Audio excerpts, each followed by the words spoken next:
Welcome to எக்ஸாமெட் channel. இன்றைக்கி நம்ம பார்க்க போகிறது 7th புக்கில் இருக்க தவத்திரு குன்றக்குடி அடிகளாரை பற்றி. சரிங்களா?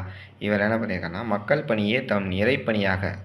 பணியே இறைப்பணியாக எண்ணி தம் வாழ்நாள் முழுவதும் தொண்டு செய்தவர்.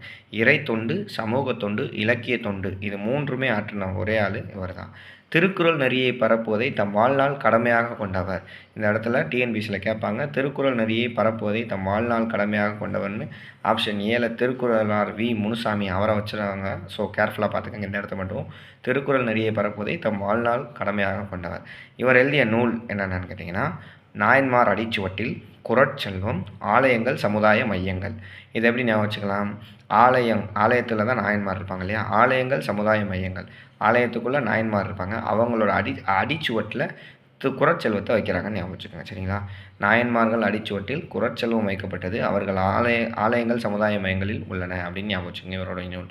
அப்புறம் அது போக இல்லாமல் இதழ்கள் 2 நடத்தியிருக்காரு. அவர் என்ன இதழ் நடத்திருக்காருன்னா, அருளோசை, அறிக அறிவியல் உள்ளிட்ட சில இதழ்களையும் நடத்தியிருக்கார். இவர் ரொம்ப முக்கியமான ஒரு டாபிக் இந்த 7th புக்கில் இருக்குது.